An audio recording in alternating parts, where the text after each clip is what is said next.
basically a test run with Clayton last night. So Yeah, I didn't get to watch it, but I seen yeah, parts of it. yeah, He's a cool little dude. he is, man. He's smarter than I seen heck. him at the German night where they had the German food and stuff. Oh, really? Extension office, and I didn't know they did I that. was behind him in line. Me and him was cutting up. Well, That's been a few weeks ago. what do they? What is it like a cultural thing that they do? Or Yeah, the homemakers, I think, do that. They'll do a different country every year, and then they'll bring in somebody who lived there for a little while, and yeah, it was pretty neat. They'll have food from there. It was cool. fair enough. Yeah, it was. I didn't know they did that. Has that been going on for a long time? Yeah, but that's the first time I'd ever been. My mom was born in Germany, of course, on an army base. I think I knew that. So anything with Germany, she's obsessed. Yeah. What do they have, like schnitzel and stuff like that? Yeah, there was schnitzel. It's like a breaded pork thing, and some kind of purple coleslaw looking cabbage thing, and Yeah. I mean, it was good. That schnitzel thing was good, like a breaded pork. Of course, I'm a pork guy anyway. Yeah.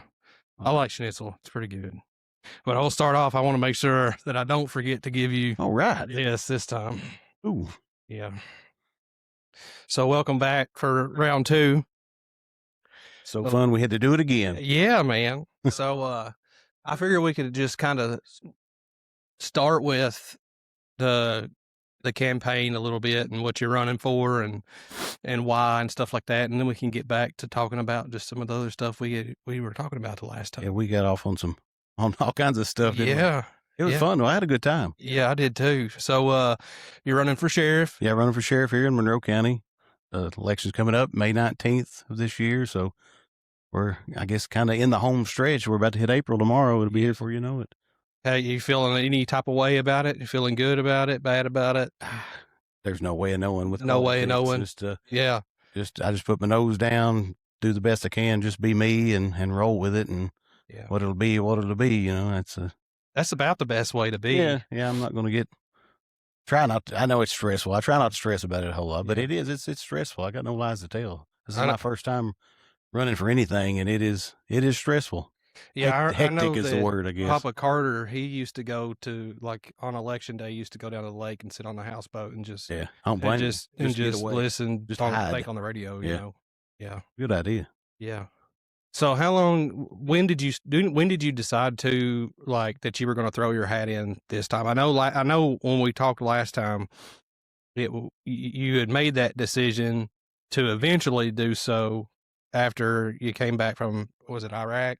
Yeah, that's when I really decided to get into police work. I guess just the adrenaline. I guess, you know, young guy, wasn't going to be happy doing anything. You know, there wasn't some type of adrenaline rush, I guess. You know, so that's why everybody gets into law enforcement. They want a front row seat to the greatest show on earth. You know, that's what they say, and that's pretty much it. Did the military? I mean, did going into the police force, did any of your military training, anything like that, transfer into it? Is there any similarity to it in experience at all, or is it vastly different? I guess it depends on your MOS. I mean, we got a crash course as a MP, but probably nothing really that would work stateside. You know, other than, you know, the discipline and being able to deal with people. You know, that's kind of the main thing. Rank structures and stuff like that. Yeah. Now you mentioned that you did a couple of things, several things when you were deployed. That you did convoy security. Right, yeah, the first 4 to 5 months we were convoy security. We would three Humvees would be in a squad, and we would escort around 30 civilian trucks around the country. You know, wherever they needed supplies to go, we would escort them because they were after them. You know, they wanted to do whatever they could do to slow everybody down. But then we moved up to Abu Ghraib prison and did prison guard there, sit in a tower a lot. That was not fun at all. That's kind of not fun. But the last few months I was there, I did get on the detainee convoy team, detainee operations. You know, we'd move the detainees around the country. They weren't prisoners. You had to call them detainees because they hadn't been found guilty yet. They were just waiting trial. But that was pretty fun. You know, we would move them, and we'd have them sit on the back of a 5-ton handcuffed. We might have them in buses, you know, in civilian buses, and have a couple armed guards on there with them. But the funnest is when we move them in a Chinook, you know, at night. Oh yeah, with the night vision. I mean, that was really cool, flying over these towns late at night with the night vision.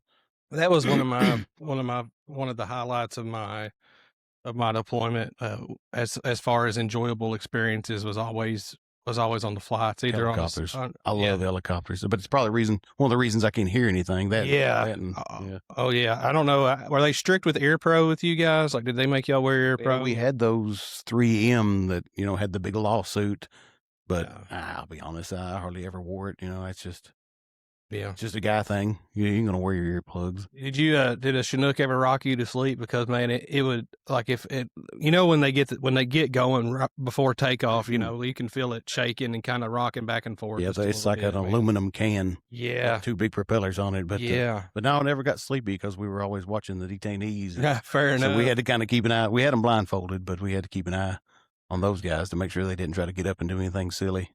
What's it like being on a being on a convoy, like, and doing security, like, because IEDs were huge. Yeah, that back was then. the main thing. Yeah, I mean, just small arms fire wasn't a big deal. You keep rolling, because we got these big trucks. We can't stop and return fire. We got to get these. We're a huge target, but nothing like gunning. Nothing like gunning in a foreign country. Yeah. Humvee, you're sitting there with a 50 cal, and it's an adrenaline rush. And gunned out of a 5-ton for a little while, and that thing is super tall. You could see everything from up there, but yeah, there's no adrenaline rush like gunning a 50 cal in a foreign country. I'd say I didn't have the pleasure of doing that. I carried the saw, and which I think last time you said that you carried. Yeah, we had a saw, and you would kind of keep it up there with you where you could get to it, but the 50 is what you wanted. That gets their attention. I mean, well, I remember and this is like the most Army thing ever, was we had the 50 cal set up out of I don't want to tell this wrong. I think we had it set up out of a tower at the entrance of a little small fob, and but it was like broken, like it was basically there for show. Yeah. You had 240s. It's intimidating. It is intimidating. Yeah, 50 is intimidating pointing at you. It is, but when it's a brick and it's a brick, it's not very comforting. Yeah. Yeah, actually, I think it was a 2-day R&R at Camp Doha, Qatar. Okay. And speaking of their, like every other one of those towers that they had around the base had like a cardboard cutout of a guy in it. Really? I remember I was looking, I was like, something don't look right. And the guy was like, oh yeah. He says, most of those ain't even, because there was nothing really going on there. Yeah. It was just, like you said, it was a bluff or a show of force, Yeah. And we had one fob particular that we went to several times. It was in Farah, Afghanistan, and you were either tower guard, QRF, or you were on like a rest or detail, like a detail squad. Yeah, we had a thing kind of like that in between convoys. We would work checkpoints at the gate where you would come in on the base, and that was kind of fun. We kind of hang out with your buddies. It could be hairy too, but it was fun. And we actually, and sometimes you'd go out and just do patrols within so many miles, and just check things. It was fun doing that at night. Yeah. The only patrol we did it really wasn't anything crazy, but on Kandahar Airfield, we had I think they're MATVs. I think that's what they're called. But they, just big gun trucks, and you just go to different battle positions and you'd stay there for however many hours. And another show of force type. Yeah, pretty much. I remember one time I got out of it because I had donated platelets. They'd had a attack in Ghazni, I think, and a lot of people got killed or just messed up, and they were asking for blood donations or whatever. But I didn't donate blood. I donated platelets, and then they were like, "Don't go work out." So the first thing I obviously did was go work out because I didn't want to sit. And I was doing box jumps, and I busted my shin on the box, and of course it just kept bleeding and bleeding and bleeding because it couldn't coagulate like it needed to. But finally, over a period of days, it coagulated, but it ended up like just big, nasty clots of blood in the shin, and finally, like, that spot opened up, and all these globs of coagulated blood came out. So I essentially had a huge hole in my leg, and I got to get out of doing the battle positions that night. So it was one of the few times I just got to be a turd. and play on the Switch. Yeah. Hey, everybody needs a break every now and then. Yeah, especially like 8 months in. Yeah. You Yeah, know. definitely. Yeah, what was yours? 15? No, it was we were there January to December. January to December, so almost 12. Almost a full year, yeah. Yeah. And do you remember leaving?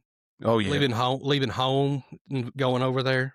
Oh Like yeah. that feeling? Yeah. Yeah, it was odd. I remember we were at Fort Dix, New Jersey, and then we went up to some airbase in Maine and flew out of there. But yeah, Mhm. yeah, it's an odd feeling, you know. Well, it's like, and I don't know if I was just being melodramatic in the moment, but in my brain, I was like, what if this is the last time I'm at home? Right. You know, you don't, and that's not a thought that you want to have. I didn't have that as much. I guess when you're younger, you don't think of that as much. What I was that 2004, I was 20, 21. So yeah, I was still young. Probably didn't think like that, but I would now though. It had double that 40. Because I was 26. I was 26, so I had a decent little head on my shoulder. But it was just, I didn't know what to expect. I was blessed because I got to get a full training cycle in before, because some people get to the unit and then they just deploy, right? And some people get to the unit mid deployment and they fill in the last half of deployment. But I got there and I got to my unit in 2016 after, like I told you, I went to airborne school and I got hurt for my meniscus, and they deployed shortly before I got to the unit, and then about midway through the year, they sent some of the new guys that got there with me over to Afghanistan, but I didn't get sent with them because I was still recovering from surgery, so I missed out on it. They all come back, and then we have a full training cycle, so all the way from buddy team to fire team, squad, platoon, company, battalion, brigade, just like training event after training event. I couldn't have been any more prepared than what I was. Yeah, they trained. I'll have to say they done a pretty good job with us. Other than they took us to the coldest place in the daggum country to train us to go to the hottest place in the world. Yeah, Fort Dix, New Jersey. But yeah, I mean there were some good people there. Some good training. Yeah. About 2 months there, I believe it was. What was it like coming home? The greatest thing in the world. Yeah, I guess. Yeah, you can't even describe how good it feels, especially everybody at Cave City Convention Center that night. It was Christmas Eve, I believe, 2005, and everybody was there waiting on us, and it just felt amazing. Yeah. I remember coming home and, of course, yeah, it was in the middle, like it was in the early hours in the morning when we got to, but I got to see mom and dad. Mom and dad were there, and I got to introduce. It meant a lot to be able to introduce my parents to the people that I had spent so much time with. Right. And because I was, and they would only ever hear me talk about them. They wouldn't put any faces to names or anything like that until then. And it just, it was finally getting to unite two parts of myself, that civilian part of me and that military part of me finally got to meet each other. It's complete opposite for us, being in the Guard. You grew up with most of these people, or you've been around their family so much that when you come home and you see your family and you see their family, it's almost like your family too, because you grew up with most of these people and you've known them for the last few years at least. And you said you were in for like 6 years. Yeah, it was December 2000 to December 2006. Yeah, and you talked about remembering 9/11 pretty vividly. Oh yeah, that I remember it was a Tuesday, and it was that evening I was sitting at my mom's house. I had joined, like I said, December of 2000. So, 9 months, it was December 28th. So right at the end of the year. So 9 months later, my world was kind of rocked. And if you'd have handed me a rifle and put me on a plane and said, this is where you're sending you, and these are the people that were responsible, I was ready to go. I was chomping at the bit. I mean, but of course it was another 3 years before I got to even pull my weight, I guess you'd say. But man, I'd have went that night. All you had to do was point me in the right direction. Said, that's the people that done it. I just wanted to defend our country. Felt like it was my duty. What was on your deployment? What was like your most favorite role that you had and your least favorite?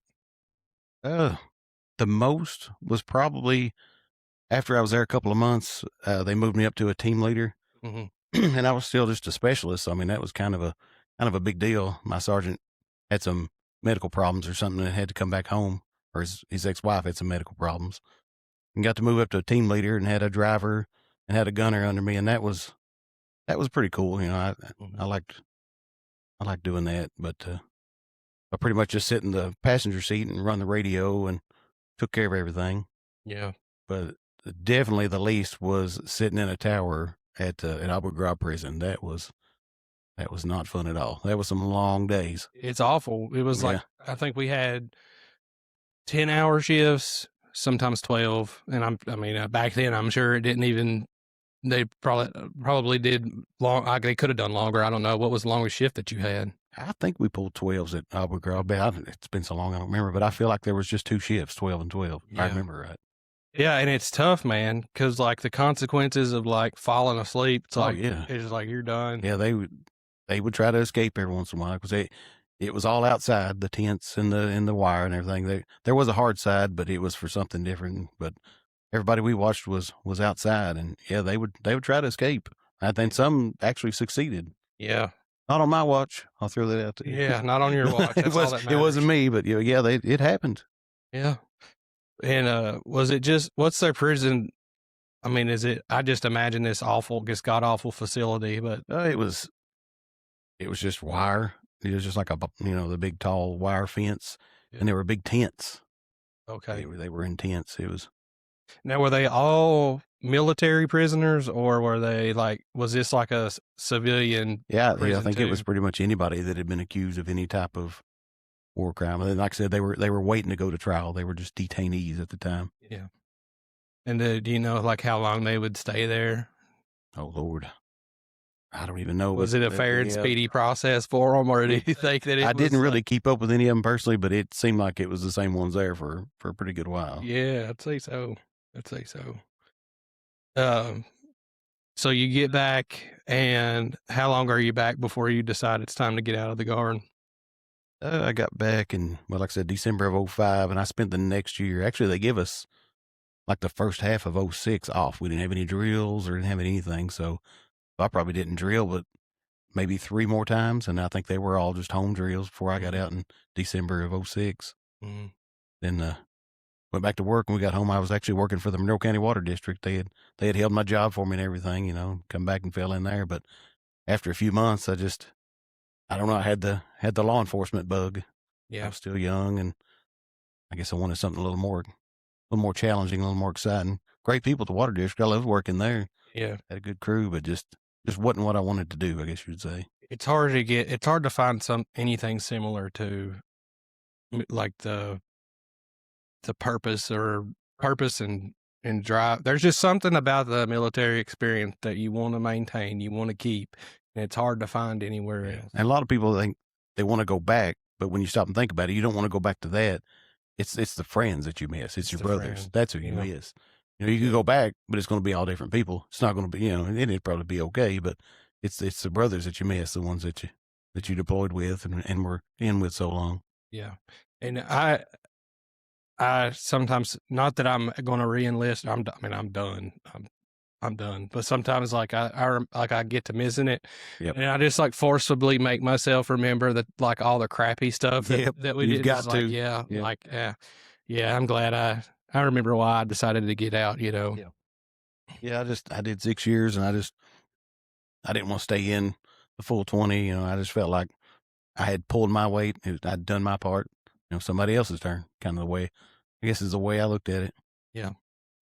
And so you left the water district and joined the police force, and was that in Cave City? Yeah, I went through the academy with Cave City Police Department. Yeah.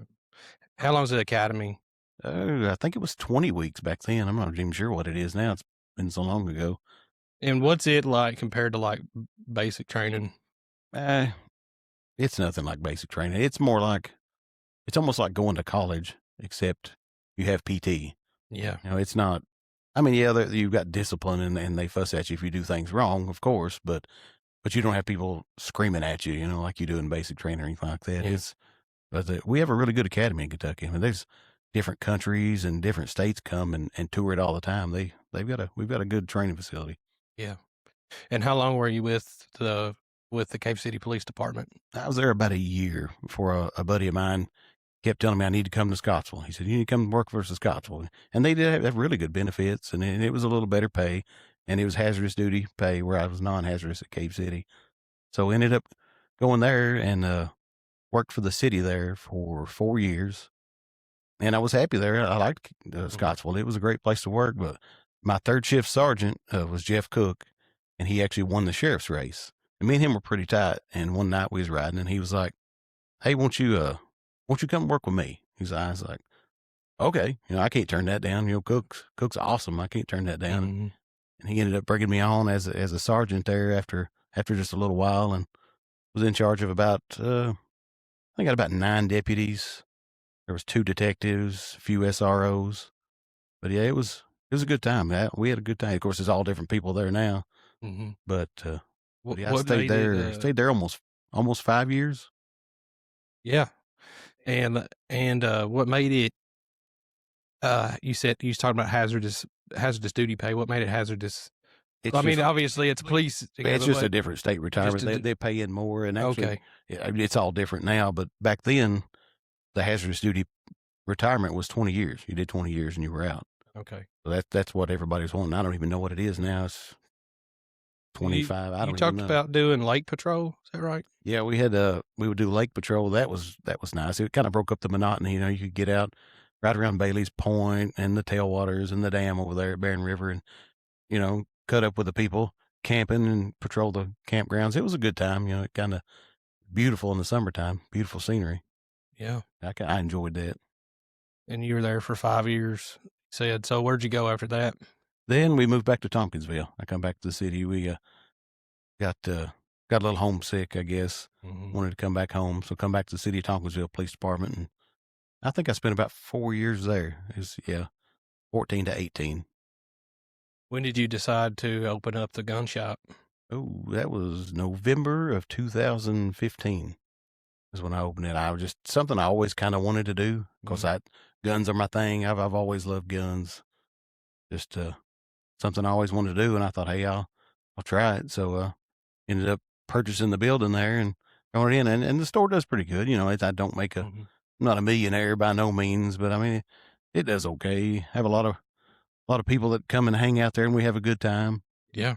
That means a whole lot, because small town stores where people come and hang out and play pitch or play rummy. Those things are almost a thing of the past. So that's a lot of people come there and they'll sit and play cards, and we watched some NCAA basketball a couple weeks ago and sit around and had a good time. Did y'all watch the Kentucky game? We did, yeah. Yeah. Yeah. I'm a UK person, so Oh yeah, I'm not gonna rub no salt in the wound. Yeah. They did about what I figured they would do this year. That's still proud of them. Still UK. I'm not a bandwagon fan, but yeah, you got to stick with your team. Yeah. And so, how long have you been doing the gun shop? It was November of 2015, so 10 and a half years now. Yeah. Does it feel like it's been that long? It don't. It feels like it's been about 3 years or something. It's just kind of. They say the older you get, the faster time goes by, and that is 100% correct. 100%. Do you? Is there anything that goes into it that a lot of people wouldn't realize or don't think about?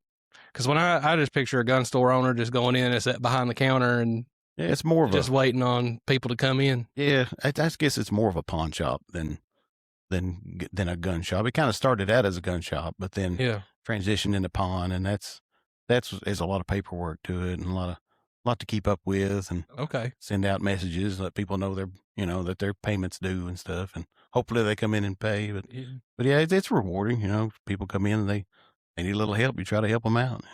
Well, it sounds like a good little community place. Oh yeah, I've got my regulars. The ones that come in all the time. We have a good time. Yeah, I need to bring this scar in there and start getting some stuff. I have a little extra change now after some life changes. So yep. But yeah.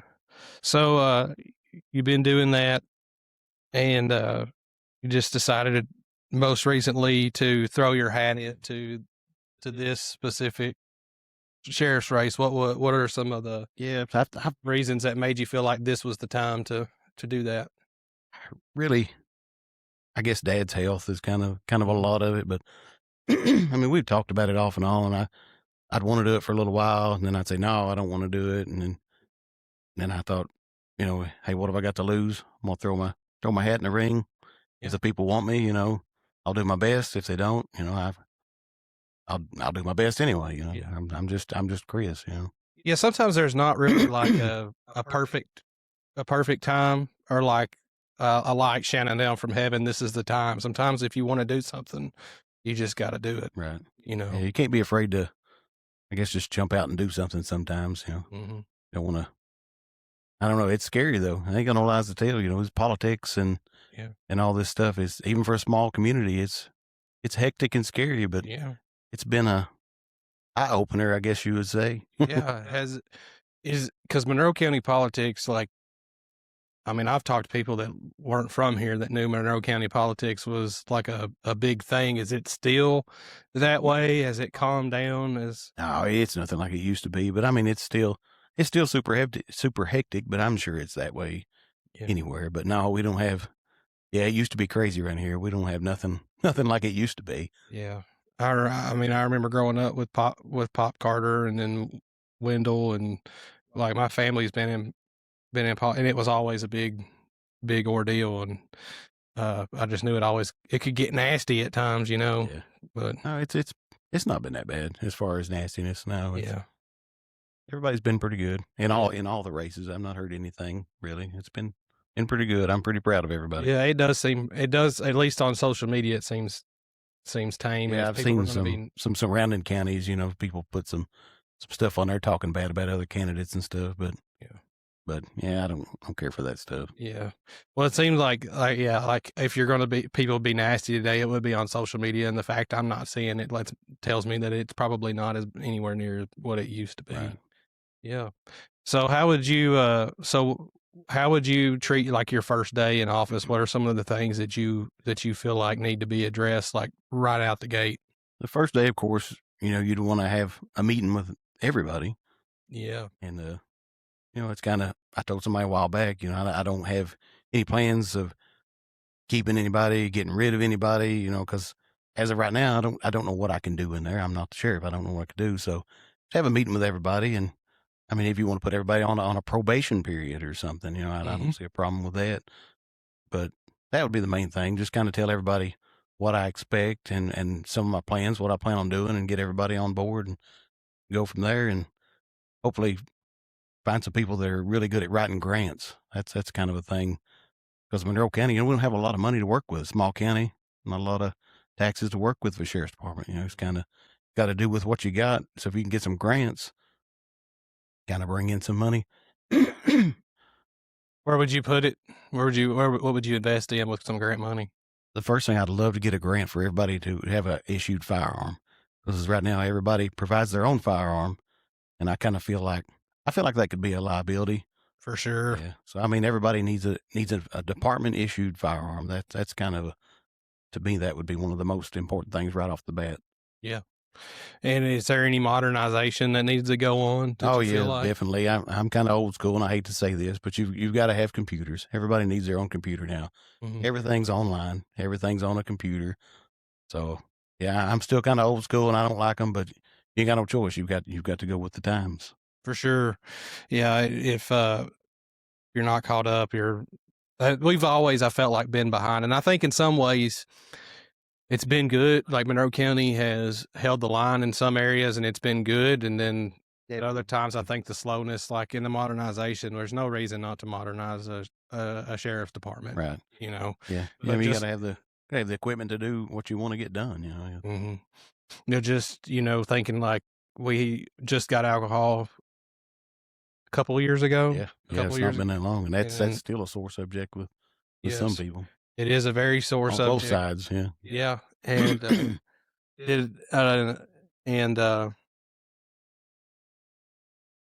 seemed like I had a thought, but yeah, so we got the modernization, getting everybody a standard issue firearm.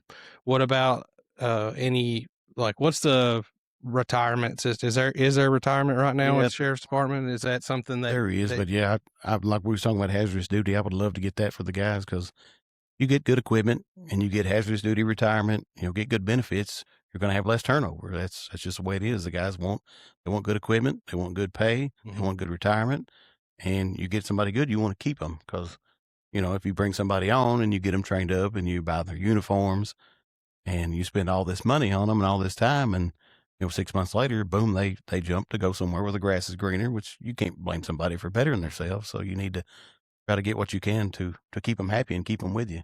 Keep the turnover down.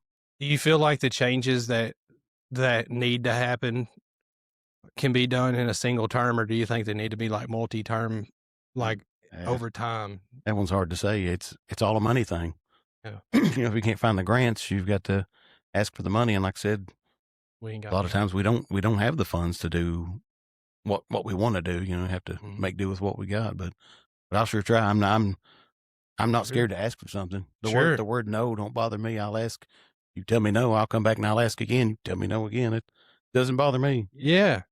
So, and I'm somewhat ignorant, but the reason why I always heard that we were kind of behind just because of a lack of like factories and stuff like that. Is that where? I'd say that's a lot of it. That's a lot of it. Yeah. I mean, there's not a lot of industry around here anymore. It's kind of, a lot of people have to travel out of the county to go work somewhere. I wish we had more here, but that's nothing I can do. The sheriff can do. Yeah. Oh yeah. No, I know you can't do anything. But I definitely would love to see, more jobs here and the kids not have to drive, or not kids, but when we get out of high school, not have to drive to Glasgow or Scottsville or somewhere to get a job. That would be awesome. Well, I do remember some kids, like when I was in high school, they worked out of town. Yeah. I do remember that being. Yeah, you about had to. And I'm sure it's not any different now. So what are some challenges that you feel like are facing not necessarily the sheriff's department, but the county in and of itself that the sheriff's department would have to respond to, like maybe I'm talking like just like criminal type stuff. Right, what do you think are some challenges that are going on right now? Well, I mean, we definitely have the drugs just like anywhere else. We're not safe from that. Mm-hmm. We have prescription pills. Of course, there's still meth. There's plenty of that to go around. Not so much meth labs anymore, but we still have our share of meth, and the prescription pills is bad. But I'll have to say we're pretty fortunate as far as surrounding counties. We don't have the call volume the surrounding counties have, but I mean we stay busy, but some of these surrounding counties, man, it is terrible. They stay hopping the whole shift, answering calls. But the sheriff's department does not just law enforcement though. A lot of people don't realize that, we've got to serve civil papers and serve the court papers. We have court security. We have those guys over there. We got a good group over there collecting taxes. That's the big thing. Sheriff of Nottingham. Yeah, you called me the sheriff of Nottingham the other day. You need me to whistle the oodalolly. Oodalolly golly what a day. Yeah. I'm not going to whistle it. I'm not going to worry y'all with that. But yeah, just watch the cartoon Robin Hood and you'll know what it is. Yeah, if you're in a bad mood, listen to the Robert Miller, the Oodalolly song, and I promise you'll be over it. Yeah, you'll be in a show. And I talked about how if you get that any song stuck in your head, sing Frosty the Snowman. Yeah, you did say that. Yeah. I hadn't tried it. I hadn't tried that one yet. Yeah, I go through spurts where I will get stuff stuck in my head and I can't get it out, and I'll do that. So I don't know. I think I'd rather have a Oodalolly stuck in my head as Frosty, though. I believe. Yeah. I like that little whistling. Yeah. So tell me a little bit, kind of like who you are on the outside. Because you talked last time.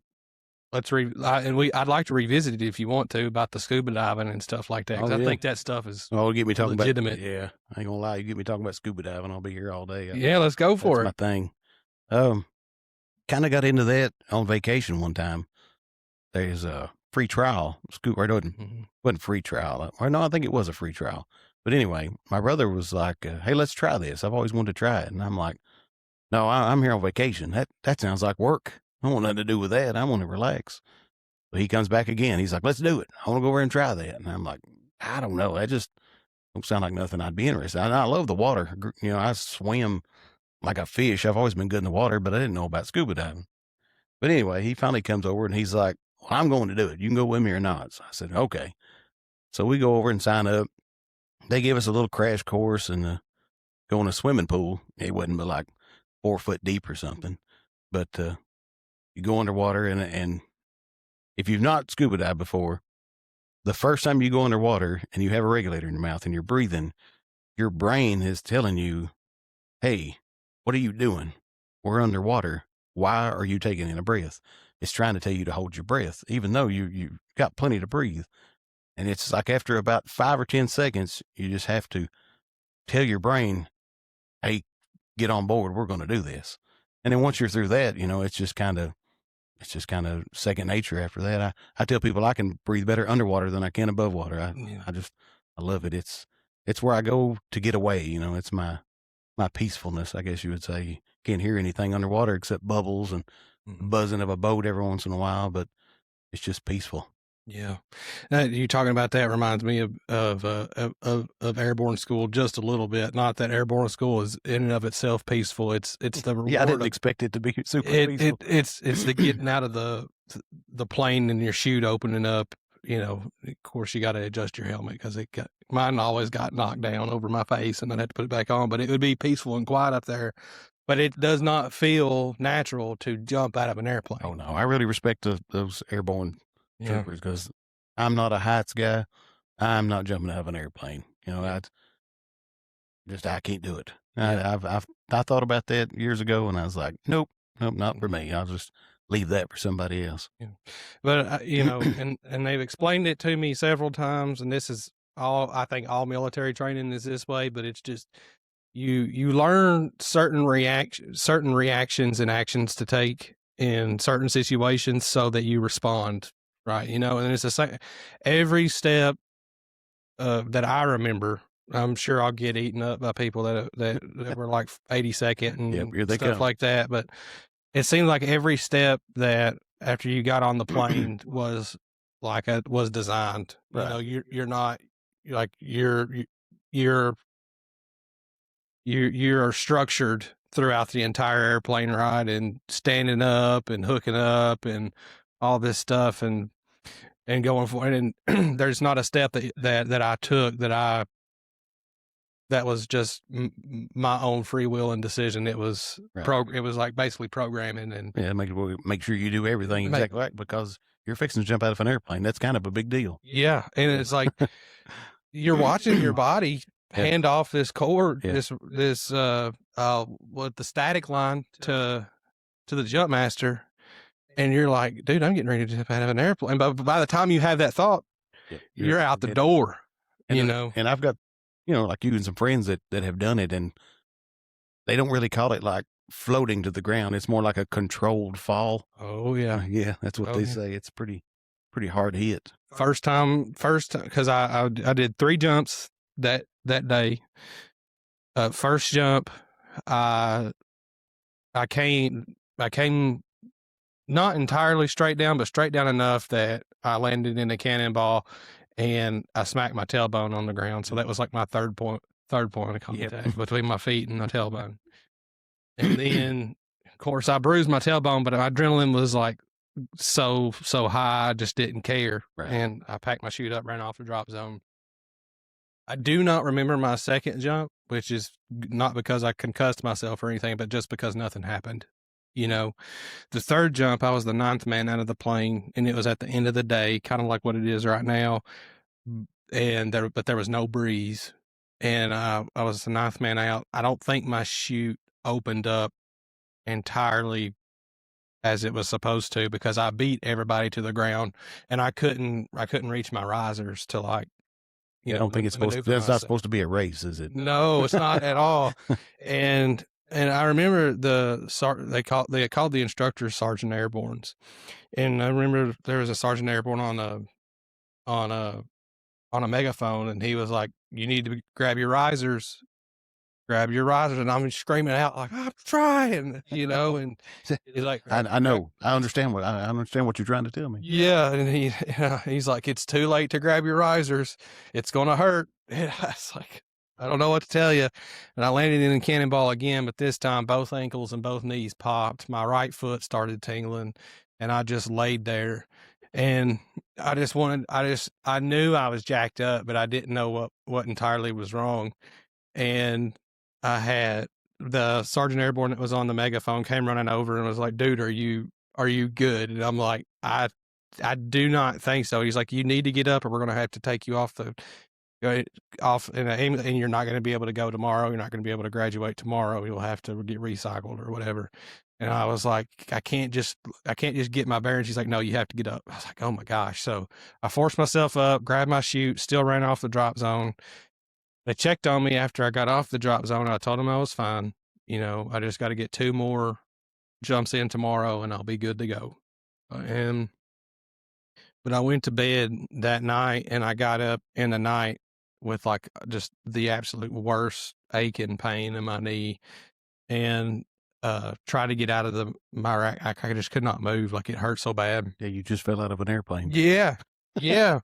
And it was my right knee. I had tore my meniscus, and pretty sure I'd sprained both of my ankles. But like, I don't know. There's just something about the mentality that you have at the time that you you think you're tougher than you are. Yeah. And in my mind, I was going to make myself run, because you have to run from the barracks to the harness shed. And, but I couldn't do it, and ended up, several days later, they informed me I was going to need surgery, and they told me I was being completely dropped from the school, and I was getting sent to my first unit. So I did not mean to steal your conversation about the scuba diving. Oh, but, you're fine. That's that. Yeah. It's not as cool as jumping out of an airplane. Well, I mean, I love it. Don't get me wrong. yeah. Yeah. So where do you go to scuba dive? Most of the time we just go down here to Del Hollow. It's you can go a good 30, 35 feet before you hit the thermocline, and you can see pretty good, but you get below the thermocline, you can't really see nothing at Del Hollow. So I try to stay above that. What is a thermocline? It's just kind of below that. It's weird. You can see a line, and it drops like 10 degrees. Okay. And then it just turns into just a silty mess, and you can't see anything. So everything's just kind of collected there. Right. It just kind of depends on the weather and everything, where that thermocline. I've seen it at 15 feet, and I've seen it at like 35, 40 feet. So it just kind of depends on the weather, I guess. Yeah. And how long does it take? Do you just swim straight down, or do you kind of got to sink? Yeah, it's kind of like jumping out of an airplane. It's a controlled fall. Okay. Yeah, you don't want to go too fast, because you got to, of course, equalize the pressure in your ears on the way down. I'll have to do it every 4 or 5 feet. But you want to go at 10 feet every minute or so. You don't want to get in too big a hurry. Sometimes I get in too big a hurry, but you sure don't want to mess your ears up. Yeah. I can hear great out of my right ear right now, so I sure don't need to lose any more. Yeah. Oh, I've got tinnitus, and yeah, I've got that one. Yeah. But so what all do you see down there, like at Del Hollow? Because I just imagine it being murky, but it is. But there's a lot of trash. I'm not gonna lie. There's a lot of trash at the bottom of Del Hollow, and I don't know if some of it has fell off of boats. People have thrown it in, but there is a lot of trash. And me and Lloyd Milam made some videos a couple years ago. You can watch those on YouTube. It's unreal what you'll find. We found ovens, refrigerators, big battery banks out of houseboats. People just throw them in, and of course it's unreal, the cans and just trash down there. But I hope people ain't doing it on purpose. But how else did that get in there? Oh, yeah. I hate to think somebody would just throw something like that in our beautiful lake down there, but I guess they do. Yeah. And it could have been down there for a long time. Did you ever swim down to see the town that's down there around Willow Grove? I have been around there, but I don't dive around it much, because at Winter Pool you can pretty much see it. You can it's right there. The lake level is right at it, so you can pretty much see it. So I guess it's not as cool to me. I want to go where nobody's been a whole lot, because you never know what you're going to find in there. I don't know. It's kind of exciting, but kind of the way I describe it is the stuff that I found down there that I think would be cool.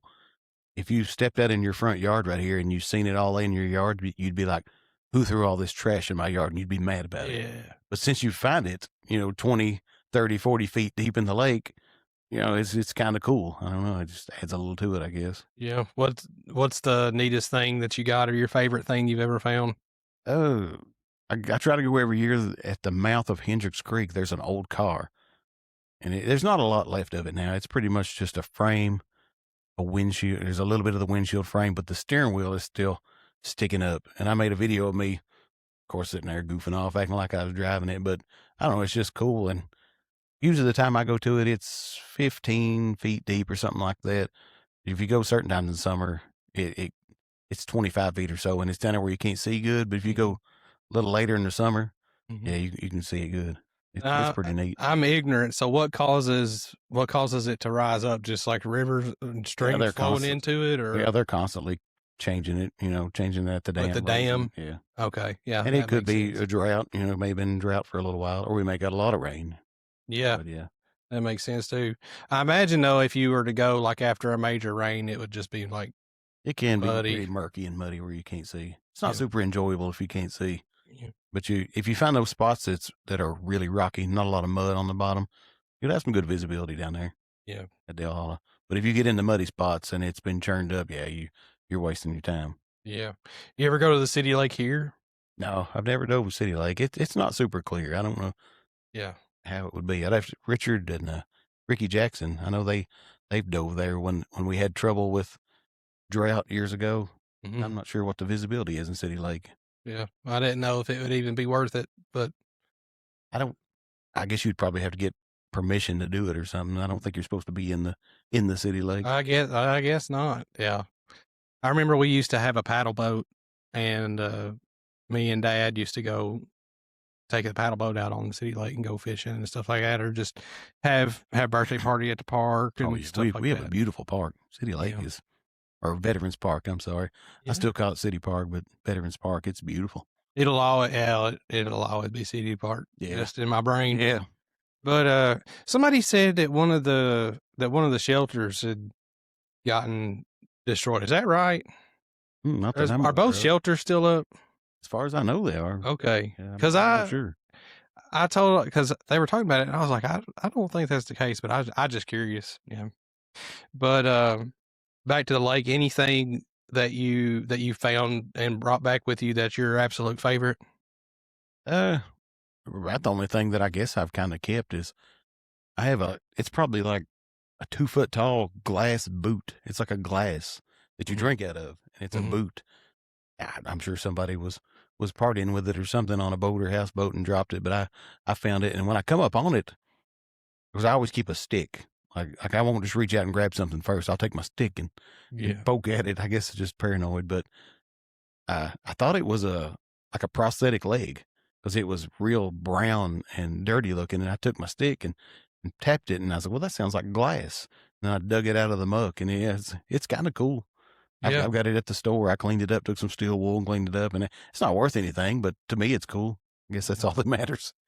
You should get like a case, like a glass case, and put some of the stuff that you found that's kind of in your Chris's junk. Chris's junk. collection of junk. I imagine though, like cans and stuff. Did they like say there was like a Pepsi can thrown down there in the 80s?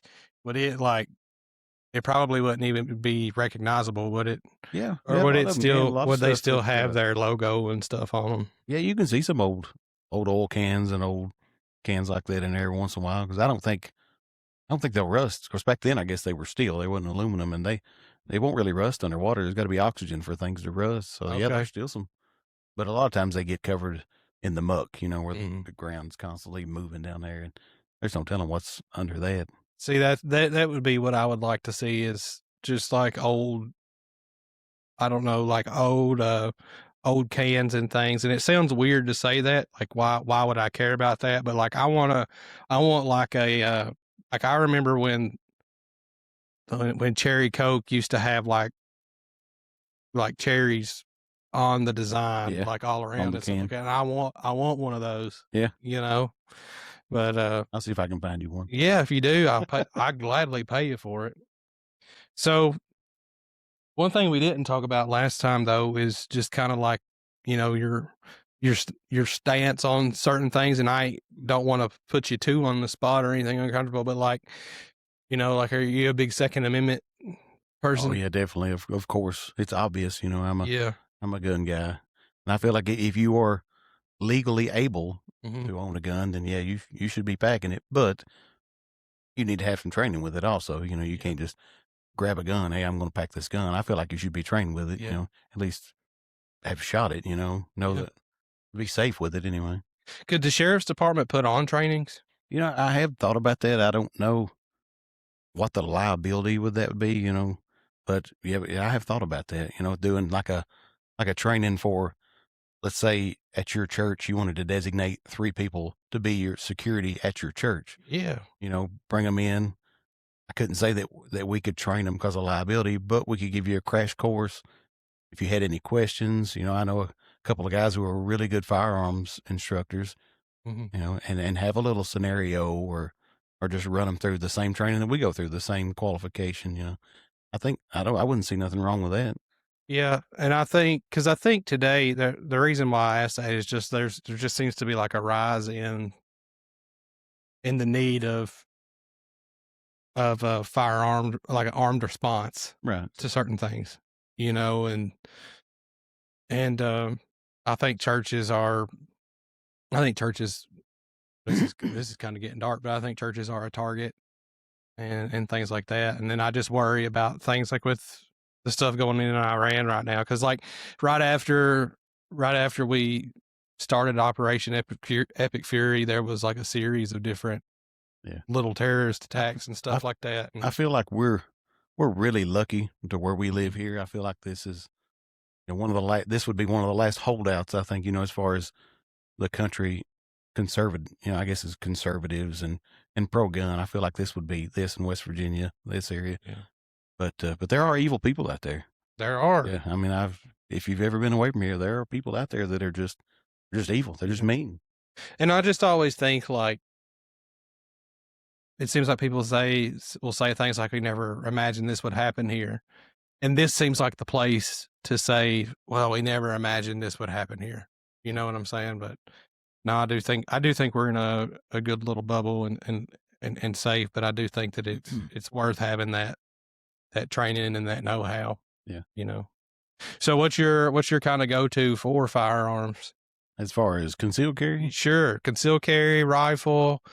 It's a lot of people make fun of the 380, but a Ruger LCP is hard to beat. I got one. Yeah. I mean, it's easy to conceal. 380's got plenty of knockdowns, almost a 9mm. Yeah. It's hard to beat. Now in the vehicle, I like to keep a little bit bigger gun, with a little more ammo, but if you're going to conceal one, like I said, going to church, the LCP, Smith & Wesson 38 revolver snub nose is always good. I wear an ankle holster sometimes in the wintertime when I wear pants. I guess I'm not big on like open carry because to me, sometimes it makes you a target and sometimes it scares people. Yeah. I guess if you know what I'm saying, but I like when I'm packing, I don't want anybody to know I'm packing. Sure. That's kind of the way I am. Sure. Yeah. I've got a Canic TTI Combat. I'll show you after we get here. Oh, yeah. I got this. Canic makes a good product. Yeah. And I got this scar here. And to me, I don't need anything else. I'm of the mindset, and I could be wrong about this, but I'm of the mindset that if I've got a pistol and I've got a semi-automatic 308 rifle, then I don't really need much else. And if I'm just constantly collecting firearms, then I'm just collecting an armory for somebody during an apocalypse scenario. Right. That's what I feel like. But not that I don't love guns, because I love them, but take some of that money and buy you some ammo, because buy some ammo. You don't have plenty of ammo to go with it. Trick this bad boy out, If you don't have ammo for it, you've got a ball bat sitting there, Yeah. You carry any lasers or anything like that? Flashlight? I don't keep a lot in stock. Can you order? Oh yeah, I can order about anything you want. Yeah. I'll come in there in a couple days and we'll do some shopping. But yeah, I like the scar, and it doesn't for a 308, it doesn't kick as anywhere near as like what you think it would. Yeah. And I've never shot a 308 scar. I'll be honest with you. I'm kind of old school. I'm an M1A guy. When it comes to 308, I like a Springfield M1A, which it's a lot longer and gawkier, but I don't know, I guess I'm just old school. Ain't nothing wrong with old school. It's about what you can do with it, right? Right. What Yeah. you're familiar with. Yeah. That's what you want to pack something that you're familiar with. Because if you pick it up and you don't know how to use it, you're not doing yourself or anybody else any good. Yeah, I mean, I could put every gadget in the world on this thing, and if I don't know what I'm doing, it's just Right. like I'm just building a weapon for somebody during an apocalypse Yep. scenario, you know? But yeah. So let's see. Let's do some rapid fire questions. All right. I'll do the best I can. What's the best thing about living in Tompkinsville? The best thing, it's got to be the people. I mean, I love living here because I know everybody. You know, I can meet. So, well, here's a story. I'll just throw this out. I was getting a haircut about 2 weeks ago, and the chair was turned away from the door. And I hear a guy come in, and he sits down, and he starts talking with my barber. Knew exactly who it was. Didn't even have to look. I was like, that's kind of cool. You know, you meet somebody in town, you know everybody about their vehicle, or this guy, I picked him out by his voice. I don't know. I just like knowing everybody. Yeah, for sure. So, favorite local restaurant or spot to eat? I don't know. I'm a fat boy. I like to eat about everything, but not Nanny Joe's, Fanny Jean's. Fanny Fanny Jean's Jean's? has a really good burger down in Gamaya. I ain't never been. To be honest with you, I've never heard of it. Yeah, but I Is mean, it new? no, they've been there a while now. I'd say they've been there close to a year or so, Okay. but yeah, I mean, we like rolling dough, all the barbecues. Yeah. I just bounce around to all the barbecues, depending on what day it is. But I'd ask you what your favorite barbecue is, but I don't want you to lose the election because of that question. well, there's really no answer. I mean, it depends Yeah. on what day it is and what you want to get. I think one of the best things that they did was start offsetting days that they're open. Right. That way you Yeah. don't have to pick. You can Right. just go. But You yeah, know? there ain't much that I don't like to eat. As you can tell, I like to eat. What's a piece of advice you got from the military that you still live by? That's a good one. I've been out so long, I'll have to think on that one. Or maybe a lesson from the military that you've taken with you? I don't know. I guess something that's helped me is spending overseas. I'm kind of, I don't want to use the word paranoid. I guess vigilant. Mm-hmm. Like just like most guys, you go into a restaurant, you don't want to sit with your back to people. You want to sit with your back to the wall, and you want to know where the exits are. Most time I want to know where 2 exits are, just in case that one is there, and that helps you, I guess. But yeah, I don't want to say the word paranoid because that don't sound good. Yeah, I don't think I know what you mean. I think Yeah. you just have an awareness that you if you're like me, after I deployed, I realized like how good we have it here. But I also realized like how chaotic things can get out of nowhere. Right. Even like especially at times when you don't anticipate it being chaotic. Yeah. I tell you a lot of things. One thing that helped me as a sergeant is delegation. A lot of people have trouble with delegating. They want to do everything themselves, and you can't. You can't do everything. You've got to have people under you, and you have to trust those people under you. That's something that I've always tried to do, is delegate things out, plus it makes everybody feel more important. Like everybody wants a slice of the pie. Everybody wants a say so in what's going on. Sure. Did you experience that in the sheriff's department at all? Yeah, I mean that was military, and then as a sergeant at the sheriff's department. Yeah, you've got to delegate things. You can't do it all. You've got to trust you guys. Yeah. But you talked about not having a hard time saying no. And I think that's super important. Yeah. Because I don't have a hard time saying no, and it don't bother me for you to tell me no. Yeah. I'm like, okay, I'll roll with it, and I'm a plan B kind of guy. I'll go to plan B. Yeah. If you could sit down with every voter in Monroe County one-on-one, what would you tell them? Pretty much just, I'm not going to promise you anything for your vote. I'm not going to lie to you for your vote. I'm just Chris. I feel like if I promise you if I promise you I'm going to do something when I get in there as of right now, I have no idea what I can do as I get in there. So if I promise you that and I don't make good with that, I guess you say, then I lied to you. Sure. You may look back 6 months ago and say, well, he told me he's going to do this, and he lied to me. And I don't want that. I don't want people to say, well, he said he was going to do this, and he ain't doing that, you know.